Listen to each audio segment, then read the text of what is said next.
Alrighty, welcome everyone officially to WorkSmart Live. This is the All Eyes on Teams episode where we're going to try and help you make your Microsoft Teams meetings more engaging. I'm Dawn Church. I'm WorkSmart's events manager. We have the fabulous and amazing Marissa Wayman, who is WorkSmart's marketing manager, and she's going to tell you all the amazing things today. So this month, we're talking about communications. And how to level up the communications in your organization to level up your organization's business game. So last session, we talked about a lot of different strategic things. And then today we really wanted to focus in on Teams meetings. And that's in part because of this crazy statistic that Microsoft put out, that they saw a 55% increase in Teams meetings between February and August of last year. And we all really know why that was, right? It's because of COVID. Everything turned to the digital landscape. And when you are doing a Teams meeting instead of an in-person meeting, there are some interesting things that start to change. And those can include what we now know as Zoom fatigue and zoning out, and also some challenges with real-time collaboration. But Teams is actually really well designed to meet those needs, to make things more engaging and to provide tools for collaboration. So we're gonna try and help you today learn how to make your Microsoft Teams meetings more engaging by using the right tools. So now I'm gonna pass this off to Marissa. That's right. Thank you, Dawn, and thank you to everyone for joining us. I'm going to take you on a little journey through this map that you see on your screen. You've decided to have a meeting. That's why we're all here. We're talking about meetings, which means you value human interaction. Not that it wasn't before when we all worked in the office, but choosing that right channel for communication is more critical now than ever.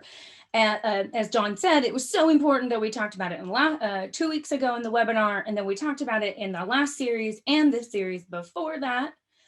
We have tools that really help us gather feedback, share information, get updates, and gather answers through this kind of well-managed asynchronous communication, like chats, email.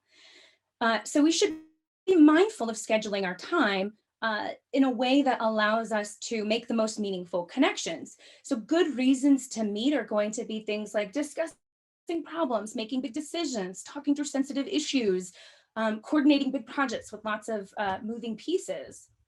The problem with that meeting online is that our practices that we've developed in person may not work as well over video. We've all participated in dozens of virtual meetings and can probably recall a few disorganized meetings. Most prominently, what comes to my head is like the Progressive commercials where everyone's awkwardly looking at the camera or not, and all the crazy things that might be going on in the background. I think we can all agree that the best meetings are a productive use of everyone's time. So how we prepare for meetings, manage those meetings, and participate in these virtual meetings impacts how productive these virtual moments are going to be. And that is regardless if you are the meeting organizer, an attendee, if your participants are in your organization or not, or the responsibility of a good meeting is going to rest on everyone. So we're going to kind of go through today talking about if you're the organizer, the presenter, the attendee. Because as Dawn said, learning how to use the tools within Microsoft Teams can help you to be more productive and natural. Literally, Microsoft is researching ways to make their tool really an extension of who you are and like what you need to be, regardless of where you are. So we'll touch on a couple of the soft skills that you need to be successful, but we'll really focus on kind of the tools to have meaningful meetings based on purpose and organization that is going to let you connect and interact regardless of the size of your meeting. And we had one question come in already that I really want to touch on before we move any further. And the question's from Maria, and she's asking, why hold a Teams-focused webinar on Zoom? And that is an excellent question, one that we've had a few times in the past. So the way that I kind of talk about it is Teams is really well designed for collaborative communication, where we want everybody speaking with each other the whole time. We want cameras on, we want a whiteboard where people can draw on those things, all of those really great tools for communication amongst a bunch of people. For our educational webinars, we use Zoom webinars, which is really designed for us to be able to broadcast information where we don't have so much distraction with like sound in the background from other people and cameras coming on and off and things to that effect. You'll notice this is a Zoom webinar, not a Zoom meeting. There's actually a difference between the two features. And it also gives us tools like registration and some follow-up stuff and things to that effect. So it's a little bit better designed for events than it is for, but Teams are really well designed for meetings. That's right. And in fact, Microsoft wants to play more in an arena where you need webinars or town hall meetings that are really focused on one speaker and then a bunch of people following up. So there are webinar features and live event features within Teams. We're not going to talk about those today, but those are something that are being more and more developed over time. So I anticipate that a year from now, we could be in a different place. The last thing that I forgot to mention is guest count's a little bit different. So for example, we have a little over 100 people registered for today. So if we tried to have 100 people in a collaborative, interactive, as much as we want to hear your voices and see your faces, that would start to get a little chaotic, which is another reason why we use a webinar platform instead of Teams meetings. But I am really excited about exploring Teams events when that becomes a bigger thing. We like Microsoft. All right, so let's get started with the first bit of advice that we have for virtual meetings. It's actually leading up to the meeting itself. You probably already know this, but there's a few things that you can do to lay the foundation for a productive meeting, and it involves planning and prep. We all know that giving people time to prepare before anything, but in particular a meeting, will lead to better meeting results. You can meet now within Teams or even Outlook. Otherwise, you can schedule a meeting in the future. There's even an option, if you work a lot in Outlook, there's an option to set your default meeting type to Teams so that you don't have to go and get a meeting link and it's easy to share. How you level up, you're probably like, we don't need you to tell us how to schedule a meeting, Marissa. But what I'm here to tell you is that you can leverage technology to automate those repetitive and tedious tasks like scheduling. The scheduling assistant, Find Time, and Bookings all are apps within Microsoft 365 that can make it easier for you to actually get meetings on the calendar. The scheduling assistant is probably something you've seen either in Teams or Outlook. It makes it easy to schedule for people and resources within your organization. But what you won't have is insight into scheduling for people outside of the organization. That's where Find Time comes in. It's a free Microsoft add-in, and you can use this to create meeting polls like the one you see on your screen. You send those via email where folks can vote on the times that are best for them. When a consensus is reached, it'll automatically schedule it. I did mention Bookings. We're not going to really get into it today. Bookings is a different app within the Microsoft 365 suite that is dedicated to like advanced scheduling needs. But when you talk about scheduling and you talk about automated scheduling, we also have to talk about the gatekeeper. And you are that gatekeeper of your time. So you want to make sure you're managing your calendar by adding in no meeting or focus blocks so that you can honor time to being productive. Science shows that uninterrupted time boosts productivity, and it's hard to be productive if you're jumping in and out of meetings. So by blocking time, you can help others schedule effectively. You're basically taking out at this point the human element of coordinating amongst calendars, and the tech is actually smart enough to do it when we let it to. When we let it. So that was really easy. So let's get to the part about having that connection and that interaction that we maybe miss when we're connected virtually. Of course, I have to start by saying video is very important. That's why we're doing video meetings. It's important to creating engagement. I mean, think of all the nonverbal cues that you have that go into a productive conversation. So I'll just echo what we already know really quick. We want to fake it or make eye contact by staring at your camera. Don't multitask because it's obvious because you're sitting in front of your camera. And then, of course, you want to also limit the distractions by turning your mic off unless you're speaking. Pretty easy stuff. When we're meeting online, there's lots of opportunities for distraction, especially when it comes to your video. When you're working from the comfort of your own home, your background may not be visually appealing, or it might be too distracting. There's settings that can help you do that. You can actually, if you go into a meeting with your video off, you can still go in and change the settings, and you can actually preview what it looks like prior to launching it. So you can do two things, reduce distractions, but also protect the privacy of your surroundings. When we work from home, we don't, for me at least, I got to manage like the children running around and maybe don't always want them to pop into the video. So that's one way to help people focus on what you're saying and not necessarily what's going on in the background. Talking about video, there's a couple different things you see with video, right? The layout of the video participants depends on the number of people in that meeting with their video on. They don't have a video on, they're gonna kind of show up in the bottom bar with their kind of icon instead. The way you view videos, the video arrangement is a personal choice. So the standard you see here is the gallery. This is 7 by 7. Excuse me, it's 3 by 3.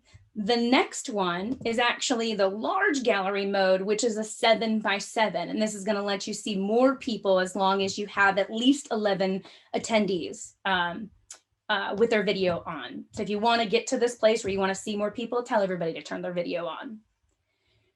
When I mentioned about Microsoft getting smarter about what they're doing, Together mode is one of the first things that they did to really solve the problem of Zoom fatigue. The Together mode allows us to get rid of distractions with people's backgrounds by putting them in a setting that makes you feel like you're natural and you're with them, something more like the office environment that we're all used to.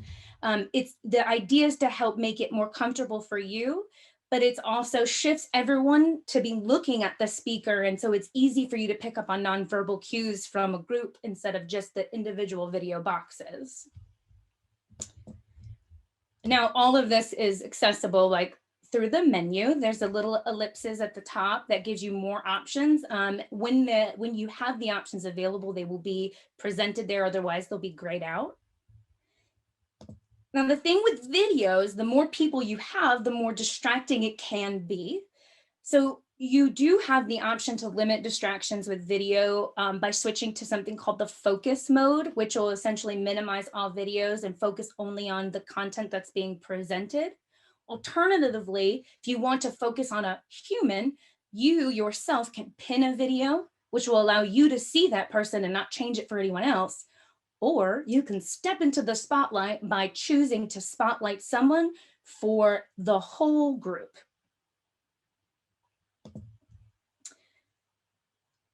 And we've got to come back to audio because as incredibly important as video is, if we've got a bunch of things going on in the background, it could be problematic. The poor audio quality on your end can also be problematic.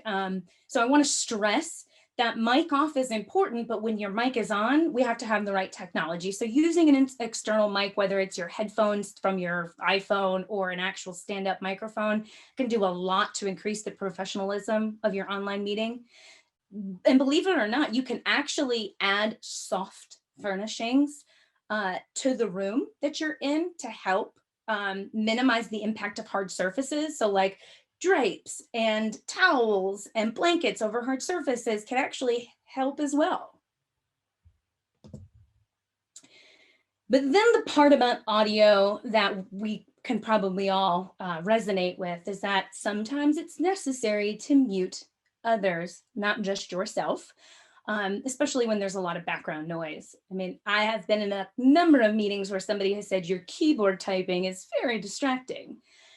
For me, my biggest obstacle is, again, making sure my children aren't fighting somewhere nearby where everyone can hear what's going on with them.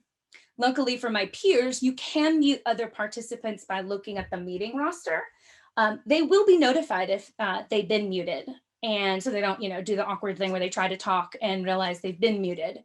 If you want to return to speaking, one of the quickest ways to do that is Control-Shift-M. But the other cool thing about muting participants is that when you're an organizer of the meeting, you can actually prevent unmuting. And that's available on that before and during the meeting in the meeting options. If you've prevented someone from unmuting and you are the person who can no longer unmute yourself, you can raise your hand to be seen without interrupting. So you can request to speak. And we're also going to talk about chat in a few minutes, because that's an important way to collaborate as well without being disruptive. So if you are going to be someone who wants to mute people, you may want to take notes here in a moment. So when we begin the meeting, there's some work that needs to be done. Have you ever joined a meeting where everyone was muted when you logged in? And so everyone from that point forward mutes until someone says, let's kick this off? Intros are a great way to start talking. You can talk immediately. Then once the meeting time has come in, start introducing people, gets that exercise of let's all participate, let's be engaged. And it's really easy because we all know who we are. So it sets the stage pretty low. The other thing that when we're in the meeting, when it comes to audio, is that pausing is really important. We're combating lag, but we're also combating distraction, and we're also combating talking over one another. So pausing can really facilitate two-way conversation, and having a moderator to keep you on track is just gonna, make the best of your time. So what do you do when you want to speak without being disruptive? Chat, right? It's an underused tool for meetings. If you're familiar with live webcasts, I like to classify those as like gaming live streams with services like Twitch. They do a phenomenal job of having one person portray a two-way conversation with only one actual speaker. So maybe thousands of meeting participants who are engaging and one person who is speaking and taking all of that into account. It's important that when we take this and we use it within your organization, that we are then monitoring the chat in real time so that we can react and comment and encourage people to do so, while also making sure it's tied into the conversation as it's relevant. A lot of people will want to, I shouldn't say a lot of people, I should say historically what we've done with Q&A is we've held it off to the end. But at that point, it might lose some of its shine. So instead, really present it as it's happening, as long as it's on topic. It's also great to promote two-way dialogue by asking open-ended questions and not simply just stopping to take a break and saying, are there any questions? Once the meeting is over, you don't lose your chat. The good news is that you continue the conversation in the meeting chat. So if you start a meeting that isn't in a channel, it will appear in your private chat section, and it will retain all of the chat history, the files. If you took meeting notes within Teams, it'll all be there so you can reference it in the future, because very seldom do we have one meeting and it ends and then we never talk about it again. Another cool way to encourage interaction is the use of polls. As a marketer, I love polls, but this actually has more of a widespread use. And we can use it with decision making and collecting feedback with groups. You can keep the results anonymous, and then you can share them immediately within the meeting chat so everybody can kind of use that information. You can, and the cool thing about polls is that you can use Microsoft Forms to set this up before the meeting or during the meeting, And then you can access the results after the meeting right within the meeting in Teams. You can export the results so you can run some analysis in Excel if you needed to, and share the results with others in your organization through that. Or you can head over to the Microsoft Forms app to digest the information from there. So there's a lot of different options for you to take the information that's collected and then run whatever analysis you need to in order to continue the conversation. Now, this definitely won't be the first time someone's told you to add visuals to your presentation. So I'd like to tell you to jazz up your video calls with visuals. Sharing your screen is an easy way to give context and illustrate a point with visuals. One person at a time can share, but you do have the option to request control or hand over control to someone else to facilitate kind of smooth transitions. You do have options for presenting your desktop. You can present a window only, which will give you a red box around your window that you're presenting to kind of give you that, hey, a reminder, no one can see anything outside of here. But when you do share your desktop, what you're seeing on your screen now is a desktop shared. So you see my background and you see the Teams app itself. Sharing through a window is great when you have one piece that you want to share. If you're going to be sharing between content like different tools, different windows, different documents, sharing your desktop is going to definitely help you polish your transitions because you won't have to go back and set a different screen share each and every time. If you at any time have an issue with what's on the screen, what happens when we present is if desktops don't have the same resolution, things can appear really, really tiny. And you don't have to get really close to see it. What you can do is if you have a Windows machine, you can go to the Windows magnifier and use that to really hone in on the content so that you can actually share in the experience of getting that information. And another way to present, if you've ever had an online meeting before and needed a slide deck, you'll know that PowerPoint slides are really helpful. And you can actually show PowerPoint presentations right from within Teams. The cool thing about Microsoft Teams is that PowerPoint and Teams were both created by Microsoft. So this functionality in presenting is built in a way that no other tools like Zoom can replicate because they're not Microsoft. So what you're seeing now on your screen is the presenter view, and I'll kick over in a second to show you what the attendee perspective is. As soon as you upload or you choose your PowerPoint presentation, it will give you the presenter view. So you can see your slides, you can see your speaking notes, and you can transition from different places without having to have your attendees see all the magic that happens behind the scenes. All they're seeing is a very well-prepared presentation. From a attendee's perspective, they're only going to see the slides that are being presented.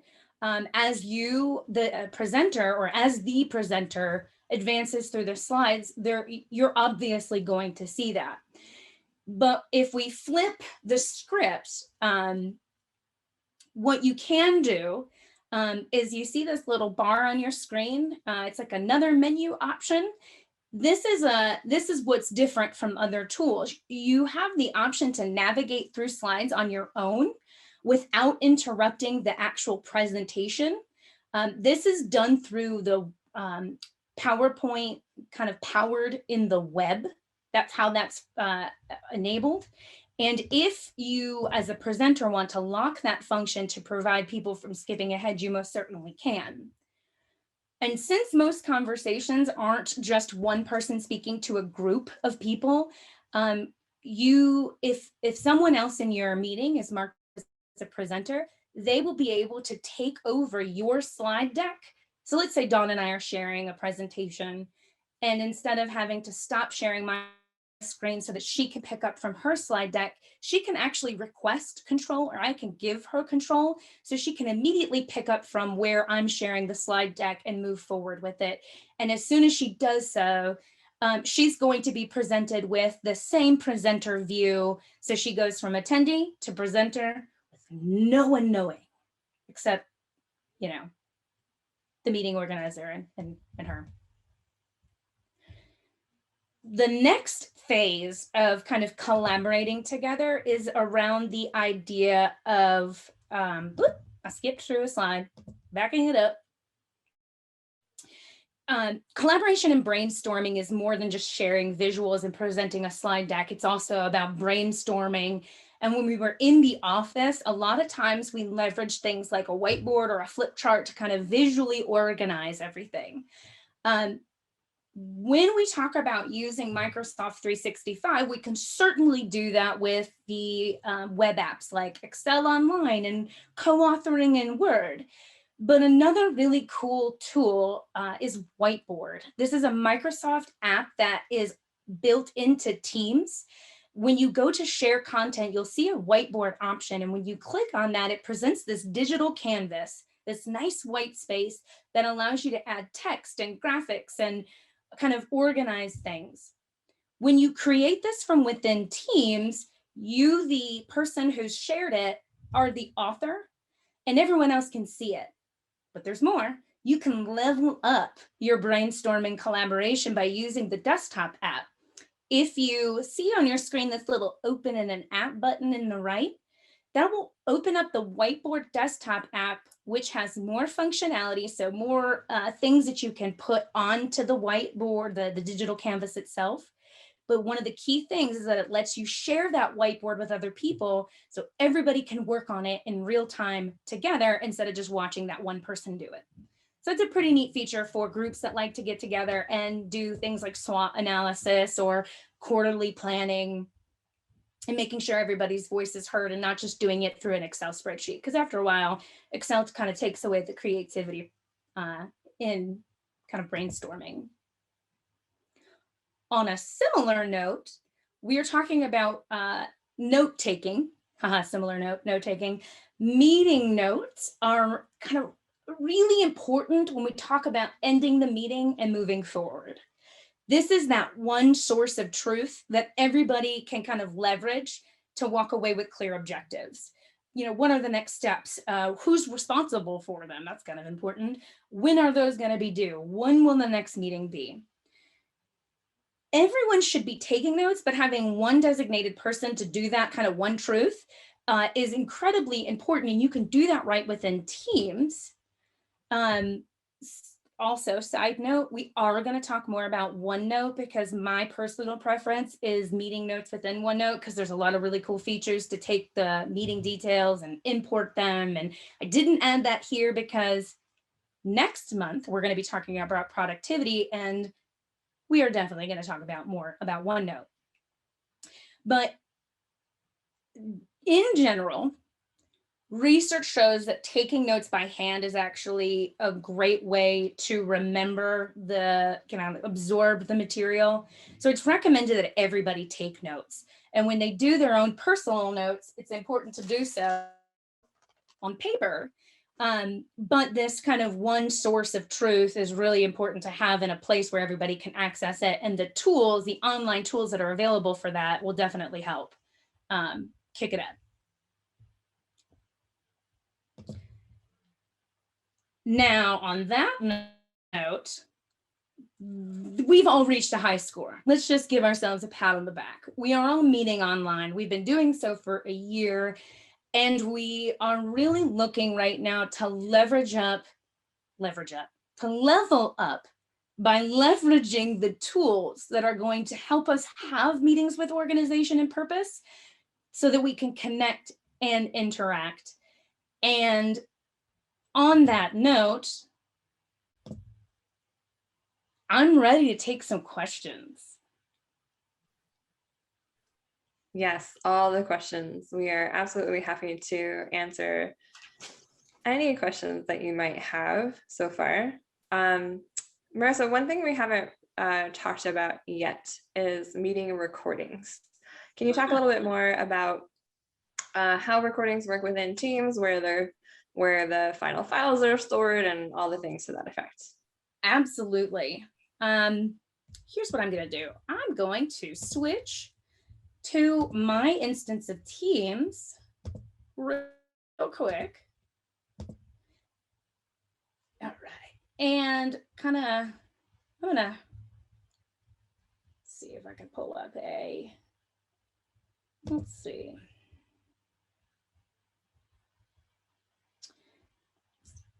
Oop, I think I lost my share. Let's try that again. So while that's loading, I'll tell you in theory about recording, and once that pops up, I'll show you about it. Recording a meeting is available prior to the meeting and during the meeting. So if you're setting up your meeting, you're organizing it, you can go ahead, and if you know you want to record it, you can go ahead and do so by default. If you're in the meeting and you're like, oh, this is a really good conversation, don't say anything more, Dawn, I want to record it, you can select record from your meeting options panel.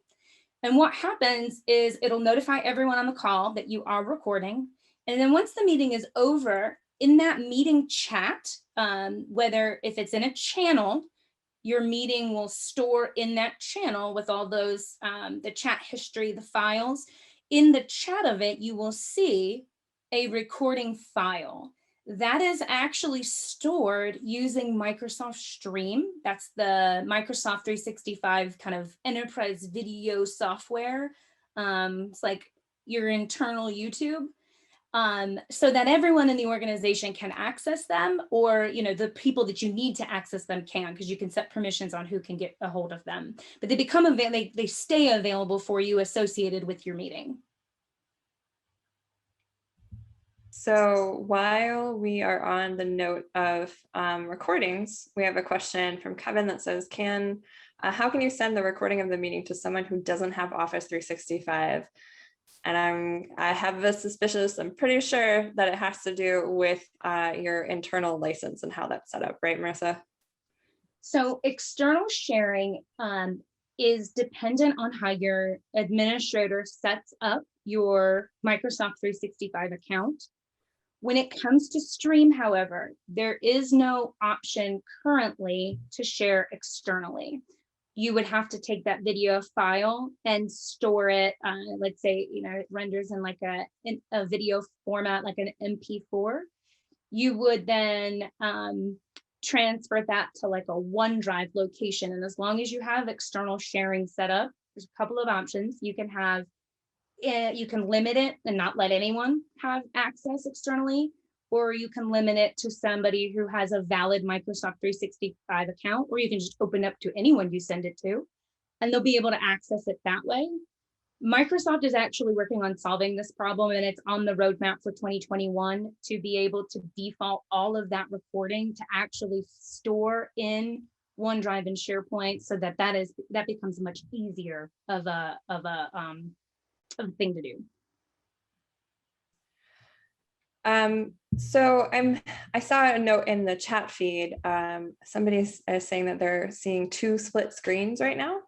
I've done a little bit of stuff on my end. I can't see what you're seeing. Marissa, would you mind there? I was going to ask you to stop sharing and reshare and see if that solves the problem. So if you could do that, and then we'll see if that fixes the problem for everyone else. If you want to just let us know in the chat feed if you're seeing things appropriately. And while you are resharing, Marissa, we actually had two kind of similar questions come in. One says, can you show us how to find time? Can you do a little demo for that? And then there's sort of a question that's very, goes along the same lines. It said, can we access voting on meeting times with others in our organization? And I will let you take that away.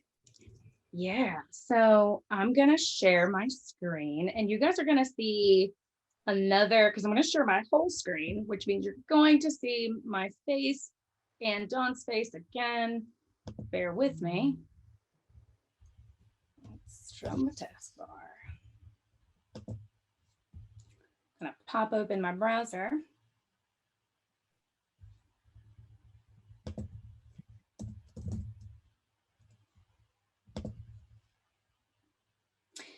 So the place to, if you, the one place for all of the things Find Time is findtime.microsoft.com.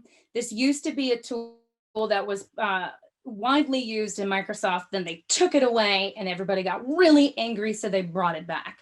So you can come here and you can install it, or you can sign in to access your dashboard. Once you've installed it, what it's available as is an add-in to Outlook, the desktop app or the web app. And so you'll see this Find Time icon right here, this red kind of calendar with a magnifying glass that will automatically show as an add-in in your Outlook. And what it does is it lets you, once you've installed it, I'm going to show you some just kind of background here. See that the icon will be in your Outlook. Then your meeting poll, you as the meeting organizer will be, you can use this internally and externally. What you essentially will do is you will set your name of your meeting, you'll pick a time, you'll have an option if you want it to be a Teams meeting, or maybe it's an in-person meeting, you can set the location, you can set your specifics for your time zone. And then it'll give you this little menu. You see the March 2020 and the dates. What it does there is it gives you, if they're internal to your organization, it'll show actually who's available. It'll show your times that are available. Then it'll show the times whether or not your folks are available. For external folks, you won't be able to see, but you can pick the times that are most pertinent to you. You actually can see here with the little green folks, those are your internal people that are available. They'd be red if they weren't. And then the gray will show them if you're outside of the organization and you can't tell who they are. So you can easily pick times based on that. You can pick a couple of options. Then once you go ahead and you put that into an email, what it'll do is it'll put this little box that says, when you hit send, it'll say, hey, I'd like you to vote on a time. And what they'll see, well, maybe my browser doesn't want to go back. Let's try this. And when in doubt, always animate with your voice when your visuals don't want to work. But they'll click into that box and they'll get a voting page. So they can suggest new times because they hate the times you've offered, or they can mark their preference, yes or no. Once a consensus has been reached on all of your required attendees, because you can also mark folks as optional if you don't actually need them to weigh in. But once the time has been agreed upon, it'll automatically do that scheduling for you. And in order to prevent yourself from over scheduling, there's also an option to put holds on the calendar, so that if you've sent out a meeting poll with times A, B, and C, you can block your calendar for A, B, and C, so that you don't get into that place where you're like, oh, just kidding, we spent all this time trying to find a meeting time and I'm already booked. So there was one comment that I just want to clarify. I think it's already been addressed, but somebody said that they don't see Find Time in the apps section of Teams.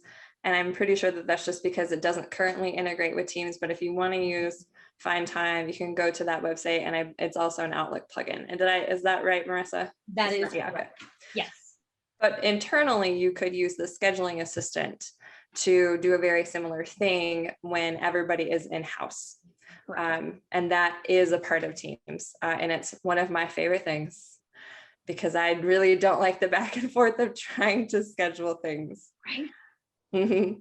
I do. I love that question, though, because now I'm intrigued to do some digging, because that's like the next level up. And I feel like Microsoft and I need to have a conversation about that. That was a good one. You really should. I was trying to do some digging as you were talking, because I'm like, I'm 90% sure that this is not built into any of the meeting scheduling features, like whether it's via calendar or meeting on a channel or something.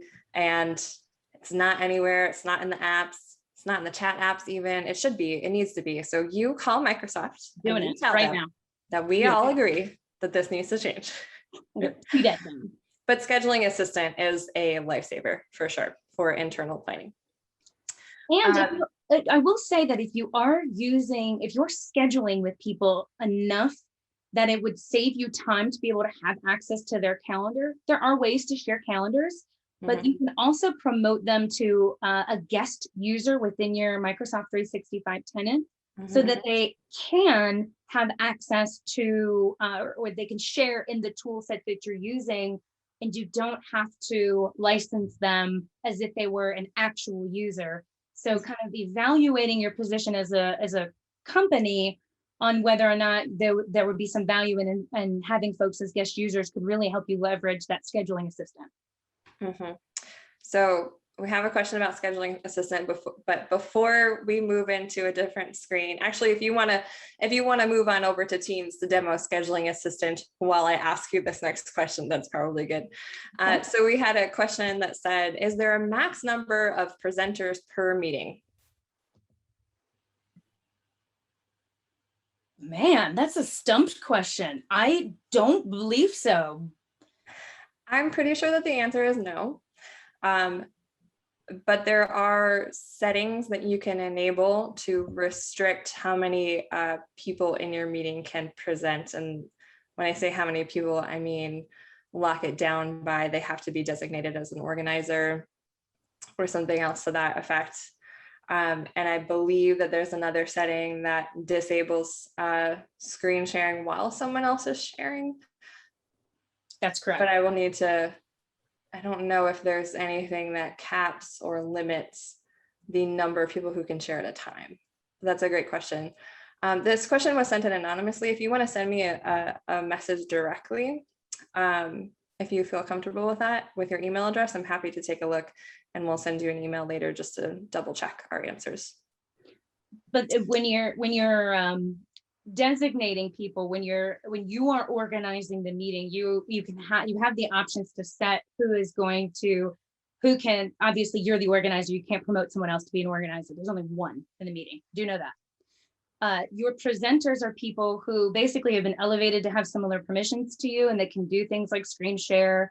Your attendees cannot. So there is a difference between the organizer, the presenter, and the attendee. And so being able, and you can change those in the fly on the meeting. So if you need to prevent any type of behavior, or you want to promote, literally promote someone's permissions to encourage a behavior, you can certainly do that in the moment. You don't have to set that up prior to the meeting, which is nice.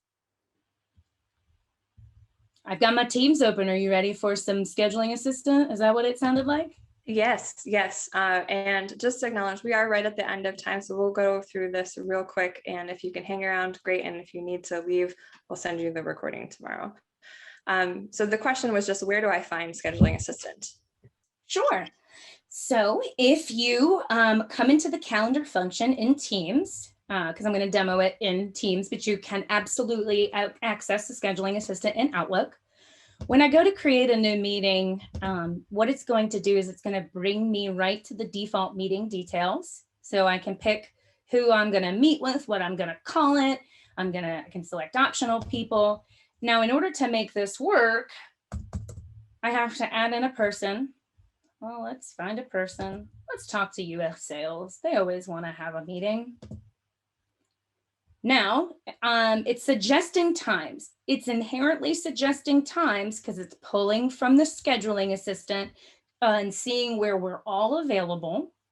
But if you head over to this tab called Scheduling Assistant, it will show everybody that you have required, everyone who's optional. It will show people within the organization. It will show people without externally. When you see somebody, when they are marked as unknown, it's saying that it can't tell you when people are available or not. I'm using a Microsoft demo tenant so for some reason at this moment, everything is showing as blocked off.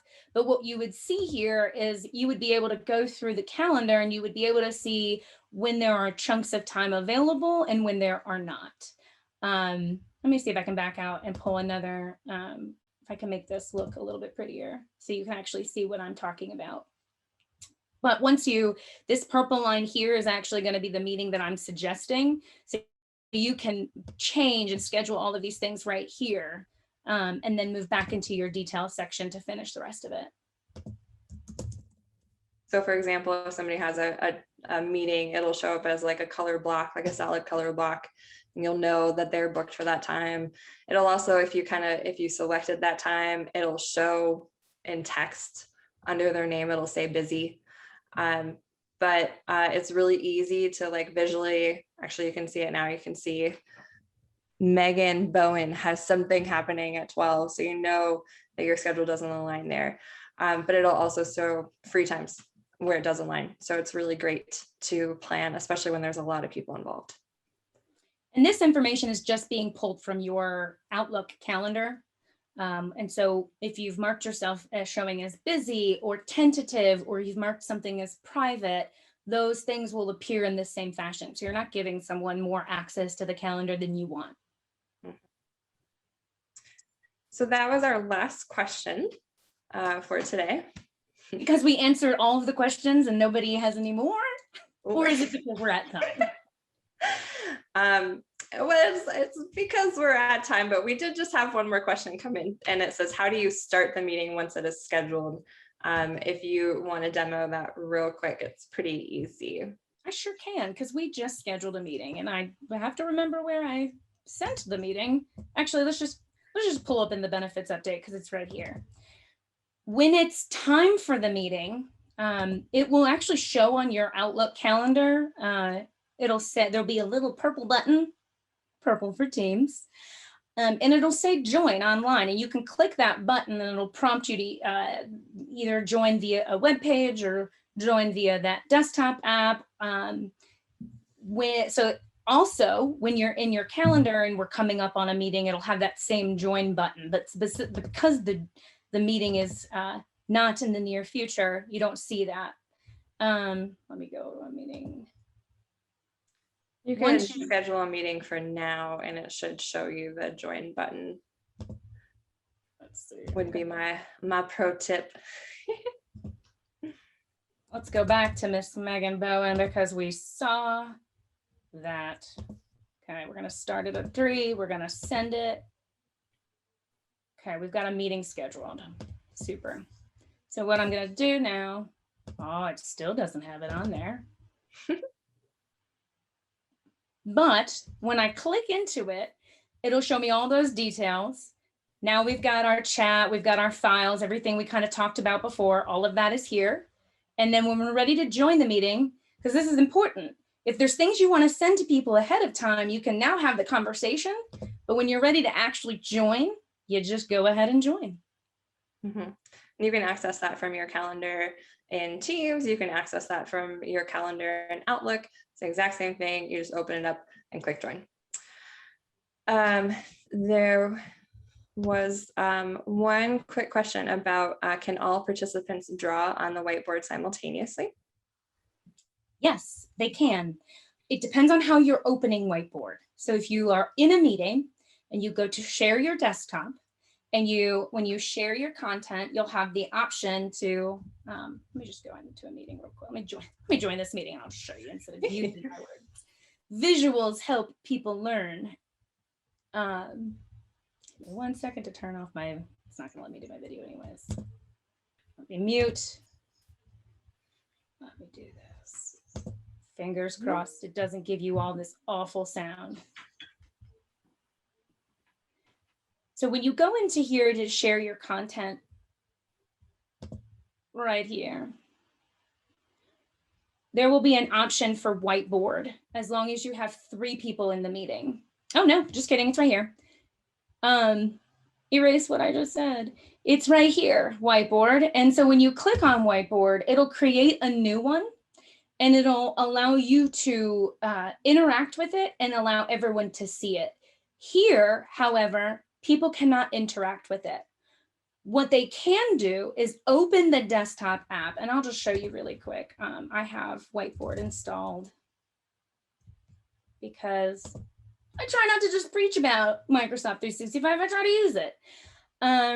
When you open the whiteboard app, you can create whiteboards or you can join existing ones. So this is where you would go to be able to simultaneously edit on a whiteboard. you can see that there you can create a new one, or you can go in and share. You can invite participants or export and do all sorts of fun things.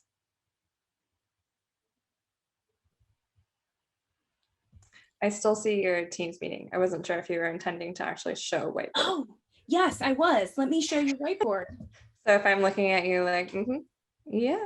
I just thought you were really excited about what I have to say. Okay, let me show you. Let me show you. I mean, now I see your whiteboard. Ta-da, this is Whiteboard, the desktop app. And all the things I just said, once it loads, you'll see it and it'll make sense. But the moral of the story is use the open in desktop feature from Whiteboard, and everybody would just open it in the desktop version. Then you can all collaborate on it live. Yes. Very similar to any experience within Office 365 or Microsoft 365. You can invite people to work on the whiteboard with you and make magic happen.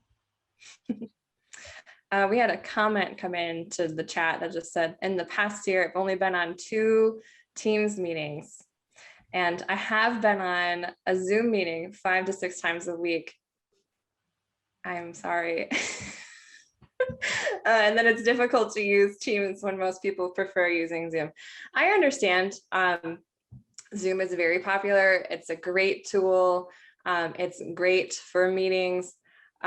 We really rely heavily on Teams internally, in part because we have it, right? Like it's a part of our license, and it was free, at least to the world, for a while. I'm not sure if it's still free to the world currently or not, but I understand, like it's a different interface than Zoom, and I hope that this kind of helped you feel a little bit I don't know, more fluent, I guess is the word, leveled up. Yeah. Leveled up in your understanding of navigating Teams when you are in a meeting. And the last thing I'll say is, if you really like Teams, you can always think about maybe like incorporating the use of Teams into your company's culture guide.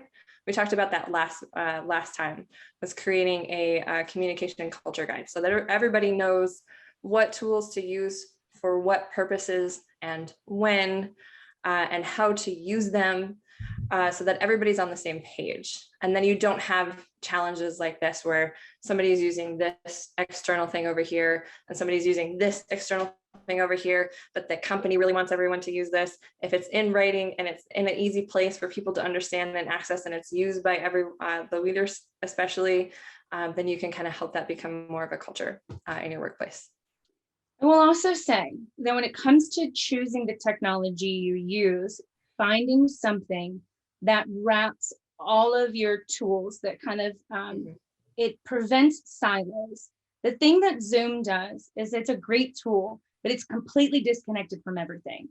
So you have a meeting in Zoom, all of your stuff is in Zoom. So then we got to get that back into, if you're an organization that is leveraging the tools through Microsoft 365, because as Dawn said, it's a package.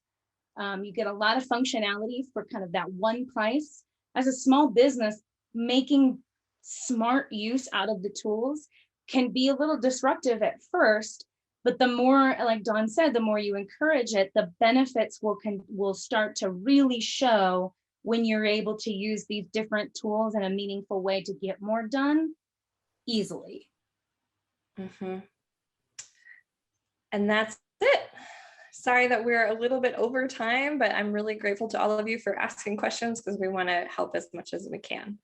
If you have additional questions, you are welcome to reach out to Marissa or I at any time. We're always happy to chat, especially about stuff like Teams, because we like Teams and we like talking about Teams. And you can reach both of us at marketing@worksmart.com.